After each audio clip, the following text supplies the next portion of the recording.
ओम श्री गणेशाय नमः। दोस्तों, आज के वीडियो में सुनेंगे बृहस्पतिवार की व्रत कथा और इसके साथ ही जानेंगे बृहस्पतिवार व्रत की पूजा नियम। गुरुवार के दिन श्री हरि विष्णु जी, बृहस्पति देव और केले के पेड़ की पूजा की जाती है। गुरुवार का व्रत बड़ा ही फलदायी माना जाता है। बृहस्पति देव को बुद्धि का कारक माना जाता है। बृहस्पतिवार व्रत की पूजन विधि। अग्नि पुराण के अनुसार गुरुवार का व्रत अनुराधा नक्षत्र युक्त गुरुवार से प्रारंभ करके लगातार 7 गुरुवार करना चाहिए। इस दिन प्रातः उठकर भगवान विष्णु का ध्यान कर व्रत का संकल्प लेना चाहिए। बृहस्पति देव का ध्यान करना चाहिए। इस दिन पीले वस्त्र पहनना चाहिए। पीले फलों से भगवान विष्णु की पूजन करना चाहिए। इसके बाद फल फूल पीले वस्त्रों से भगवान बृहस्पति देव और विष्णु जी की पूजन करनी चाहिए। पूजा के बाद कथा अवश्य ही सुननी अथवा पढ़नी चाहिए। प्रसाद के रूप में केले चढ़ाना शुभ माना जाता है, परंतु इन केलों को स्वयं नहीं खाना चाहिए। इसे आप दान दे सकते हैं। शाम के समय बृहस्पतिवार की कथा सुनने के बाद एक बार बिना नमक का पीला भोजन कर सकते हैं। भोजन में चने की दाल का भी प्रयोग किया जा सकता है। अब श्रवण करेंगे अथ श्री बृहस्पतिवार व्रत कथा। भारतवर्ष में एक प्रतापी और दानी राजा राज्य करता था। वह नित्य गरीबों और ब्राह्मणों की सहायता किया करता था, परंतु यह बात उसकी रानी को अच्छी नहीं लगती थी। वह ना ही गरीबों को दान देती और ना ही भगवान का पूजन करती, और राजा को भी दान देने से मना किया करती थी। एक दिन राजा शिकार खेलने वन को गए हुए थे, तो रानी महल में अकेली थी। उस समय बृहस्पति देव साधु वेश में राजा के महल में भिक्षा के लिए आए और भिक्षा मांगी। रानी ने भिक्षा देने से इनकार किया और कहा, हे साधु महाराज, मैं तो दान पुण्य से तंग आ गई हूँ। मेरा पति सारा धन लुटाते रहते हैं। मेरी इच्छा है कि हमारा धन नष्ट हो जाए, ना रहेगा बांस और ना बजेगी बांसुरी। साधु ने कहा, देवी, तुम तो बड़ी विचित्र हो। धन और संतान तो सभी चाहते हैं। पुत्र और लक्ष्मी तो पापी के घर भी होने चाहिए। यदि आपके पास अधिक धन है तो भूखों को भोजन कराओ, प्यासों के लिए प्याऊ बनवाओ, मुसाफिरों के लिए धर्मशालाएं खुलवाओ। जो निर्धन अपनी कुंवारी कन्याओं का विवाह नहीं करा सकते, उनका विवाह करा दो। ऐसे और कई कार्य हैं जिनके करने से तुम्हारा यश लोक और परलोक में फैलेगा।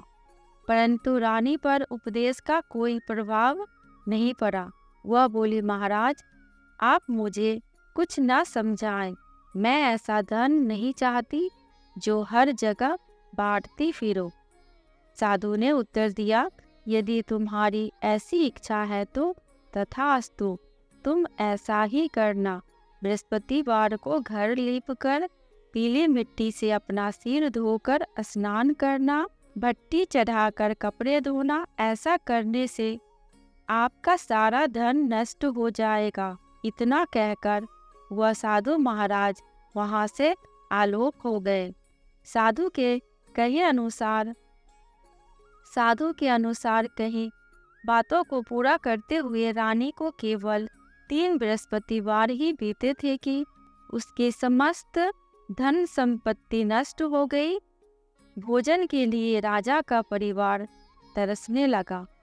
तब एक दिन राजा ने रानी से बोला कि हे रानी, तुम यहीं रहो, मैं दूसरे देश को जाता हूँ, क्योंकि यहाँ पर सभी लोग मुझे जानते हैं, इसलिए मैं कोई छोटा कार्य नहीं कर सकता। ऐसा कहकर राजा परदेश चला गया। वहाँ वह जंगल से लकड़ी काट कर लाता और शहर में बेचता। इस तरह वह अपना जीवन व्यतीत करने लगा। इधर राजा के परदेश जाते ही रानी और दासी दुखी रहने लगी। एक बार जब रानी और दासी को 7 दिन तक बिना भोजन के रहना पड़ा तो रानी ने अपनी दासी से कहा, हे दासी, पास ही के नगर में मेरी बहन रहती है, वह बड़ी धनवान है, तू उसके पास जा और कुछ ले आ ताकि थोड़ी बहुत गुजर बसर हो जाए। दासी रानी की बहन के पास गई। उस दिन गुरुवार था और रानी की बहन उस समय बृहस्पतिवार व्रत की कथा सुन रही थी। दासी ने रानी की बहन को अपनी रानी का संदेश दिया, परंतु रानी की बड़ी बहन ने कोई उत्तर नहीं दिया। जब दासी को रानी की बहन से कोई उत्तर नहीं मिला तो वह बहुत दुखी हुई और उसे क्रोध भी आया। दासी ने वापस आकर रानी को सारी बात बता दी। बात सुनकर रानी ने अपने भाग्य को कोसा। उधर रानी की बहन ने सोचा कि मेरी बहन की दासी आई थी, परंतु मैं उससे नहीं बोली, इससे वह बहुत दुखी हुई होगी। कथा सुनकर और पूजन समाप्त करके वह अपनी बहन के घर आई और कहने लगी, ये बहन, मैं बृहस्पतिवार का व्रत कर रही थी, तुम्हारी दासी मेरे घर आई थी, परंतु जब तक कथा होती है तब तक ना तो उठते हैं और ना ही बोलते हैं, इसलिए मैं नहीं बोली। कहो दासी, क्यों गई थी? रानी बोली, बहन, तुमसे क्या छिपाऊं, हमारे घर में खाने तक को अनाज नहीं था। ऐसा कहते कहते रानी की आंखें भर आई। उसने दासी समेत पिछले 7 दिनों से भूखे रहने तक की बात अपनी बहन को विस्तार पूर्वक सुना दी। रानी की बहन बोली, देखो बहन, भगवान बृहस्पति देव सबकी मनोकामना को पूर्ण करते हैं। देखो, तुम्हारे घर में अनाज रखा हो। पहले तो रानी को विश्वास नहीं हुआ, पर बहन के आग्रह करने पर उसने अपनी दासी को अंदर भेजा तो उसे सचमुच अनाज से भरा एक घड़ा मिल गया। यह देखकर दासी को बड़ी हैरानी हुई। दासी रानी से कहने लगी, ये रानी, जब हमको भोजन नहीं मिलता तो हम व्रत ही तो करते हैं, इसलिए क्यों ना इनसे व्रत और कथा की विधि पूछ ली जाए ताकि हम भी व्रत कर सके। तब रानी ने अपनी बहन से बृहस्पतिवार व्रत के बारे में पूछा। उसकी बहन ने बताया, बृहस्पतिवार के व्रत में चने की दाल और मुनक्का से विष्णु भगवान का केले की जड़ में पूजन करें तथा दीपक जलाएं, व्रत कथा सुने और पीला भोजन ही करें, इससे बृहस्पति देव प्रसन्न होते हैं। व्रत और पूजन विधि बताकर रानी की बहन अपने घर को लौट गई। 7 दिन के बाद जब गुरुवार आया तो रानी और दासी ने व्रत रखा। घोड़साल में जाकर चना और गुड़ लेकर आई, फिर उससे केले की जड़ तथा विष्णु भगवान का पूजन किया। अब पीला भोजन कहाँ से आए, इस बात को लेकर दोनों बहुत ही दुखी थे। उन्होंने व्रत रखा था, इसलिए बृहस्पति देव उनसे प्रसन्न थे, इसलिए वे एक साधारण व्यक्ति का रूप धारण कर 2 थालों में सुंदर पीला भोजन दासी को दे गए। भोजन पाकर दासी प्रसन्न हुई और फिर रानी के साथ मिलकर भोजन ग्रहण किया। उसके बाद वे सभी गुरुवार को व्रत और पूजन करने लगी। बृहस्पति भगवान की कृपा से उनके पास फिर से धन संपत्ति आ गई, परंतु रानी फिर से पहले की तरह आलस्य करने लगी। तब दासी बोली, देखो रानी, तुम पहले भी इस प्रकार आलस्य करती थी, तुम्हें धन रखने में कष्ट होता था, इस कारण सभी धन नष्ट हो गया, और अब जब भगवान बृहस्पति देव की कृपा से धन मिला है तो तुम्हें फिर से आलस्य होता है। रानी को समझाते हुए दासी कहती है कि बड़ी मुसीबतों के बाद हमने यह धन पाया है, इसलिए हमें दान पुण्य करना चाहिए, भूखे मनुष्यों को भोजन कराना चाहिए और धन को शुभ कार्यों में खर्च करना चाहिए, जिससे तुम्हारे कुल का यश बढ़ेगा, स्वर्ग की प्राप्ति होगी और पितृ प्रसन्न होंगे। दासी की बात मानकर रानी अपना धन शुभ कार्यों में खर्च करने लगी, जिससे पूरे नगर में उसका यश फैलने लगा। एक दिन राजा दुखी होकर जंगल में एक पेड़ के नीचे आसन जमाकर बैठ गए। वह अपनी दशा को याद करके व्याकुल होने लगा। बृहस्पतिवार का दिन था। एकाएक उसने देखा कि निर्जन वन में एक साधु प्रकट हुए। वह साधु वेश में स्वयं बृहस्पति देव थे। लकहारे के सामने आकर बोले, ये लकहारे, इस सुनसान जंगल में तू चिंतामग्न क्यों बैठा है? लकहारे ने दोनों हाथ जोड़कर प्रणाम किया और उत्तर दिया, ये महात्मा जी, आप सब कुछ जानते हैं, मैं क्या कहूँ। यह कहकर रोने लगा और साधु को अपनी आत्मकथा सुना दी। महात्मा जी ने कहा, तुम्हारी स्त्री ने बृहस्पतिवार के दिन बृहस्पति भगवान का निरादर किया है, जिसके कारण रुष्ट होकर उन्होंने तुम्हारी यह दशा कर दी। अब तुम चिंता को दूर करके मेरे कहने पर चलो तो तुम्हारे सब कष्ट दूर हो जाएंगे और भगवान बृहस्पति देव पहले से भी अधिक संपत्ति देंगे। तुम बृहस्पतिवार के दिन कथा किया करो। 2 पैसे के चने मुरक्का लाकर उनका प्रसाद बनाओ और शुद्ध जल से लोटे में शक्कर मिलाकर अमृत तैयार करो। कथा के पश्चात अपने सारे परिवार और सुनने वाले प्रेमियों में अमृत व प्रसाद बांटकर आप भी ग्रहण करो। ऐसा करने से भगवान तुम्हारी सब मनोकामनाएं पूर्ण करेंगे। साधु के ऐसे वचन सुनकर लकहारा बोला, हे प्रभु, मुझे लकड़ी बेचकर इतना पैसा नहीं मिलता जिससे भोजन के उपरांत कुछ बचा सकूं। मैंने रात्रि में अपनी स्त्री को व्याकुल देखा है। मेरे पास कुछ भी नहीं जिससे मैं उसकी खबर मंगा सकूं। साधु ने कहा, ये लकहारे, तुम किसी बात की चिंता मत करो। बृहस्पतिवार के दिन तुम रोजाना की तरह लकड़ियां लेकर शहर को जाओ। तुम्हें रोज से दुगुना धन प्राप्त होगा, जिससे तुम भली भांति भोजन कर लोगे तथा बृहस्पति देव की पूजा का सामान भी आ जाएगा। इतना कहकर साधु अंतर्ध्यान हो गए। धीरे धीरे समय व्यतीत होने पर फिर वही बृहस्पतिवार का दिन आया। लकहारा जंगल से लकड़ी काटकर किसी शहर में बेचने गया। उसे उस दिन और दिन से अधिक पैसा मिला। राजा ने चना गुड़ आदि लाकर गुरुवार का व्रत किया। उस दिन से उसके सभी क्लेश दूर हुए। परंतु जब दोबारा गुरुवार का दिन आया तो बृहस्पतिवार का व्रत करना भूल गया। इस कारण बृहस्पति देव नाराज हो गए। उस दिन उस नगर के राजा ने विशाल यज्ञ का आयोजन किया तथा शहर में यह घोषणा करा दी कि कोई भी मनुष्य अपने घर में भोजन ना बनाए, ना आग जलाए। समस्त जनता मेरे यहाँ भोजन करने आए।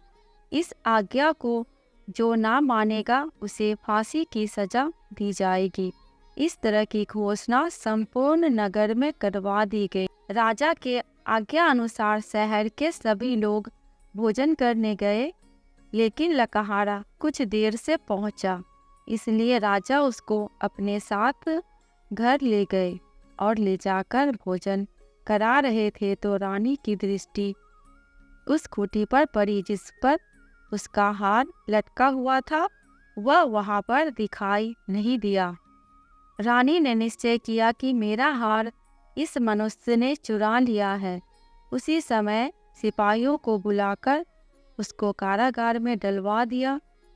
जब लकहारा कारागार में पड़ गया और बहुत दुखी होकर विचार करने लगा कि ना जाने कौन से पूर्व जन्म के कर्म से मुझे यह दुख प्राप्त हुआ है, और उसी साधु को याद करने लगा जो कि जंगल में मिला था। उसी समय तत्काल बृहस्पति देव साधु के रूप में प्रकट हुए और उसकी दशा को देखकर कहने लगे, अरे मूर्ख, तूने बृहस्पति देव की कथा नहीं की, इस कारण तुझे दुख प्राप्त हुआ है। अब चिंता मत कर।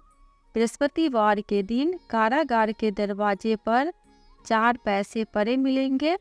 उनसे तू बृहस्पति देव की पूजा करना, तेरे सभी कष्ट दूर हो जाएंगे। बृहस्पतिवार के दिन उसे 4 पैसे मिले। लकहारे ने कथा कही। उसी रात्रि को बृहस्पति देव ने उस नगर के राजा को स्वप्न में कहा, हे राजा, तुमने जिस आदमी को कारागार में बंद कर दिया है वह निर्दोष है, वह राजा है, उसे छोड़ देना। रानी का हार उसी खूंटी पर लटका हुआ है। अगर तू ऐसा नहीं करेगा तो मैं तेरे राज्य को नष्ट कर दूंगा। इस तरह रात्रि के स्वप्न को देखकर राजा प्रातः काल उठा और खूंटी पर हार देखकर लकहारे को बुलाकर क्षमा मांगी तथा लकहारे को योग्य सुंदर वस्त्र आभूषण देकर विदा कर दिया। बृहस्पति देव की आज्ञा अनुसार लकहारा अपने नगर को चल दिया। राजा जब अपने नगर के निकट पहुंचा तो उसे बड़ा आश्चर्य हुआ। नगर में पहले से अधिक बाग, तालाब, कुएं और बहुत से धर्मशालाएं, मंदिर आदि बन गई थी। राजा ने पूछा, यह किसका बाग और धर्मशाला है? तब नगर के सब लोग कहने लगे, यह सब रानी और बांदी के हैं। तो राजा को आश्चर्य हुआ और बहुत गुस्सा भी आया। जब रानी ने यह खबर सुनी कि राजा आ रहे हैं तो उन्होंने बांदी से कहा कि हे दासी, देख राजा हमें कितनी बुरी हालत में छोड़ गए थे।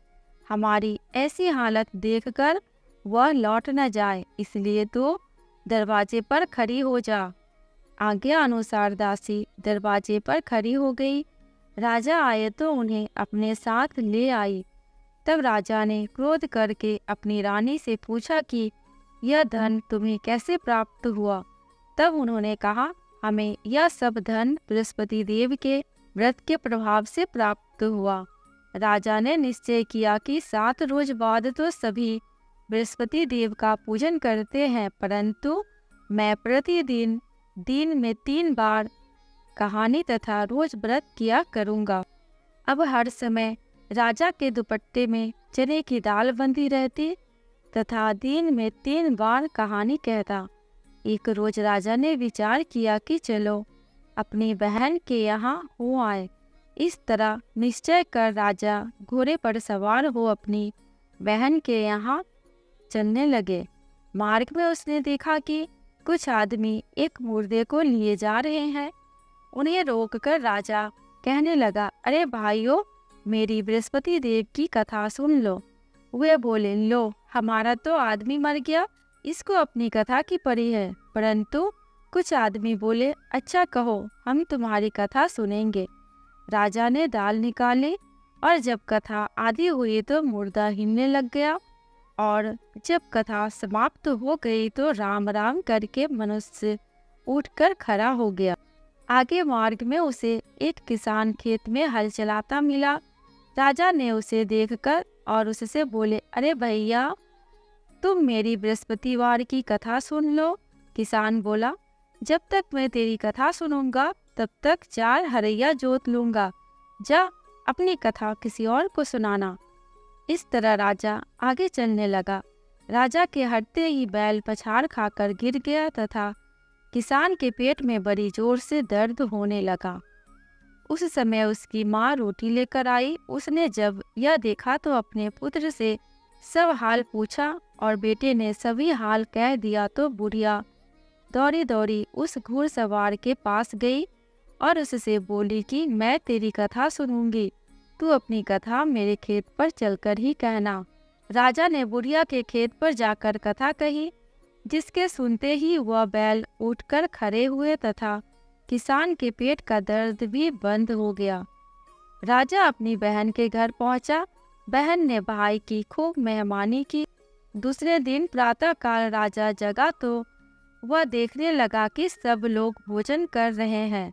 राजा ने अपनी बहन से कहा, ऐसा कोई मनुष्य है जिसने भोजन नहीं किया हो तो मेरी बृहस्पतिवार की कथा सुन ले। बहन बोली, हे भैया, यह देश ऐसा ही है। पहले यहाँ लोग भोजन करते हैं, बाद में अन्य कार्य करते हैं। अगर कोई पड़ोस में हो तो देख के आती हूँ।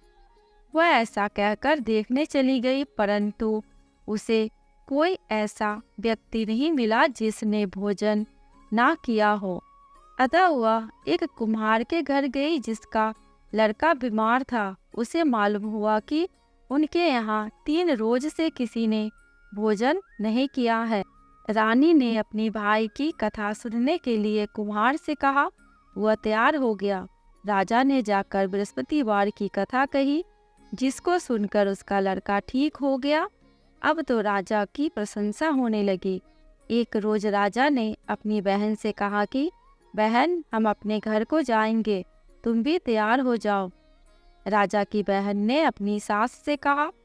सास ने कहा, हाँ चली जा, परंतु अपने लड़कों को मत लेके जाना, क्योंकि तेरे भाई का कोई औलाद नहीं है।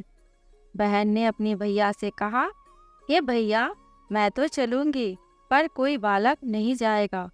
राजा बोला, जब कोई बालक नहीं जाएगा तब तुम क्या करोगी जाकर?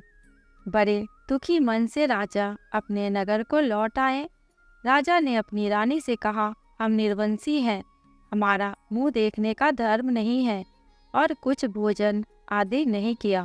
रानी बोली, हे प्रभु, बृहस्पति देव ने हमें सब कुछ दिया है, वह हमें औलाद भी अवश्य देंगे।